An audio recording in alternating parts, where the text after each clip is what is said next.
We're very quickly heading to the end of the church year, just 2 more weeks, and then we start Advent, our preparation for Christmas. If you were smart, you went to the bazaar this weekend and bought all kinds of wonderful gifts. I thank Our Ladies Guild for all the hard work they did to put that together and to pull it off very, very successfully. Today we have a story of the lady who had 7 husbands and all died. So who wants to be number 8? I call it the Groundhog Day version of marriage. You just keep doing it until you get it right. Fortunately, some people do that. The background of this story is an Old Testament law, or practice really. It was called the Levirate law, and it was based on the assumption that the eldest son was the heir, and he was responsible for the family and for the family line to continue. Now, by the time of Jesus, the law was really not in use, since it allowed for polygamy. And the Old Testament had eventually weeded out polygamy, having found out that a marriage of one man and one woman, monogamous, was the best way to form stable relationships and raise healthy children and help society to flourish. And the church, of course, would continue with that view of marriage. But that's not what the gospel or the readings are really focused on today. It's about resurrection. The Sadducees did not believe in resurrection or an afterlife. Since they obviously didn't believe in the resurrection, that's why they were sad, you see. Glad you're awake today. Good. But, I would find that very hard to live with the Sadducees' view. For them, it was just here and now. And I don't know where you find hope, that there's something more, that life has a bigger meaning and a purpose beyond this world, and that our own life is more than just bookends between a birth certificate and a death certificate. Truth is, the most remarkable people I've ever met, and you probably have ever met, are people who live as if. They believe in spite of. They're, for instance, going through a very difficult situation, maybe with their marriage or their finances or their health, and yet their confidence in God seems almost unshakable. They still have peace, they still have joy. It really defies logic. They have that peace that St. Paul says surpasses all human understanding. They just trust God. And their story is inspiring and sometimes it's disturbing. And usually what attracts people to faith is one of these types of people. And you think to yourself, I don't have that, and I wish I could have that kind of faith. Because even if there is nothing, they seem to be a lot better off than the life that so often we live, because we don't have that firm belief. We don't have that peace and that much confidence in the future. And too often we are scared to death, and we're scared of death. And yet we find people who, despite the looming reality of death, in spite of difficult circumstances, are just fine. And I want to know that I would be fine if I were in their shoes as well. We all ask that question of ourselves when we meet someone like this. How would I respond if I was facing the same difficult circumstances as they? There's a man you probably are familiar with, Dr. Francis Collins, and he met one of those people when he was in med school, doing rounds when he was at a hospital in North Carolina. And you may remember his name because he served as the director of the Human Genome Project. And a genome, in case you forgot, is a complete set of an organism's DNA. Every organism has a genome, a complete set of their DNA, their genes. So he put a team together to map the entire human genome, 3.1 billion letters inside every cell, which today, of course, helps us to predict diseases and what they will do and how they kind of run through families. But before that, at the age of 27, he was working in a hospital visiting patients, and he kept bumping into Christians, people with terminal illnesses that could be treated for a while, but eventually it would kill them.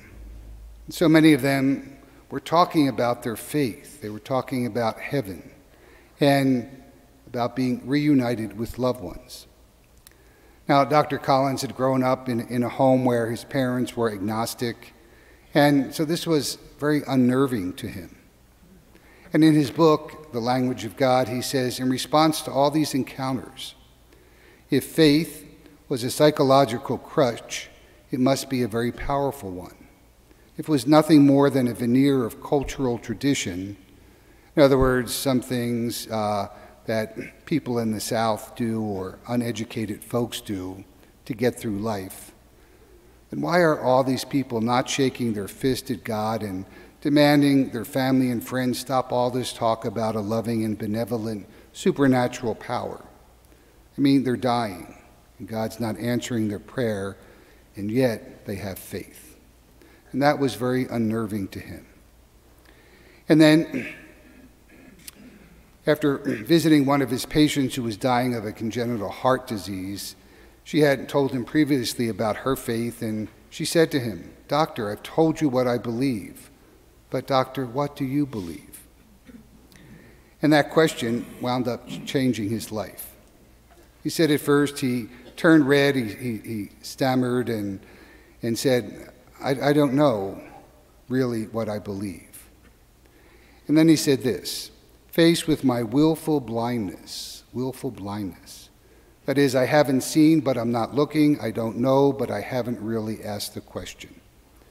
There may be something more, but I've never explored it. And he said, faced with my own willful blindness and my arrogance, I began a journey, and he tried to see what could be seen and what could be discovered. And in the end, he discovered there is something to the claims of Jesus. In fact, he found the claims of Jesus compelling enough to become a Christian. There was more evidence than he had thought, but he never looked, and when he did, he found it. Jesus in the gospel said he would give us enough evidence so that we could believe. And the gospel writers wrote it down for us because they wanted to pass the evidence on to us. And they don't expect us to believe or just have faith. They didn't believe Jesus because he said so. They believed Jesus because of the evidence. And the evidence is that this man, Jesus, the only person ever to do this, accurately predicted his death and resurrection and pulled it off. And it is and was the resurrection that caused them to believe. And the rest of us can take their word because of everything that comes afterwards, that the church, despite all odds, continues to this day. And it helps subvert the Roman Empire and replace it with Western civilization. So we too can have faith, that same faith that allowed Peter and Paul to carry the gospel despite the difficulties they face. The same faith that allowed the martyrs to accept death, torture, rejection, without losing their joy or their confidence in God. They took it on the witness of the apostles who had seen it, judged the evidence and believed, and passed it on to us. And here's where we have to live. Remember the story of the synagogue official from Capernaum who came to Jesus to ask him to heal his dying son. The man was most likely a Sadducee, so he believed this life was it. It was all determined by fate, no use asking God for anything, as it was all predetermined. So this man with that set of beliefs comes to beg Jesus for help. It's funny, at the moment of crisis, our pride and our arrogance, our refusal to believe, our willful blindness, as Dr. Collins says, gets pushed aside. And we beg for help. So this man goes probably a few hours' journey to search out Jesus, who he did not know and he had never met. And yet he heard.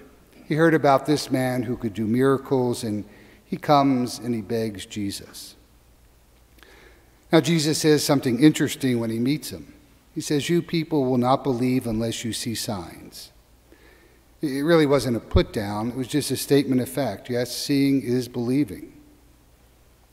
And then he says to this very desperate father who traveled to beg Jesus to come back to his home and heal his child, Jesus says to him, "Go about your business, your son will live."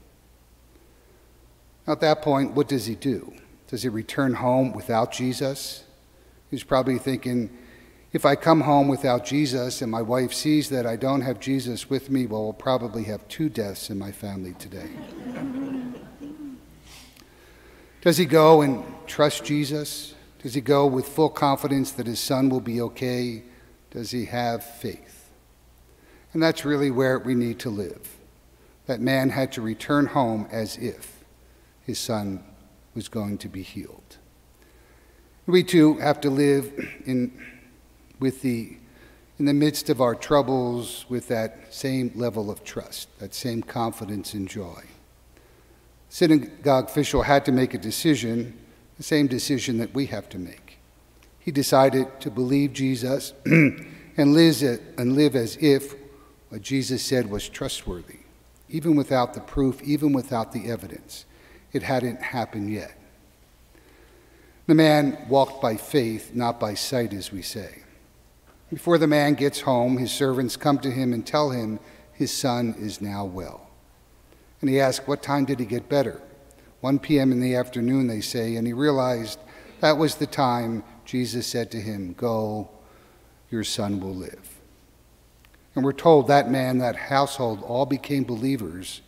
Of course they did, because seeing is believing. But he first had to live in that spot that can change the trajectory of our lives, that spot of trust, to live as if. To walk by faith is not to walk by wishful thinking. To walk by faith is to live with confidence that your faith, your sacrifice, your commitment, your generosity are not in vain, because they are anchored to something and someone very real. And that's how you become that remarkable person that you admire, who walks through life's difficulties with confidence, trust, and faith. It's how we can build an unshakable foundation. Dr. Collins said, "It's not enough to read the notes on the page. At some point, you have to hear the music." And so, may you hear the music and believe.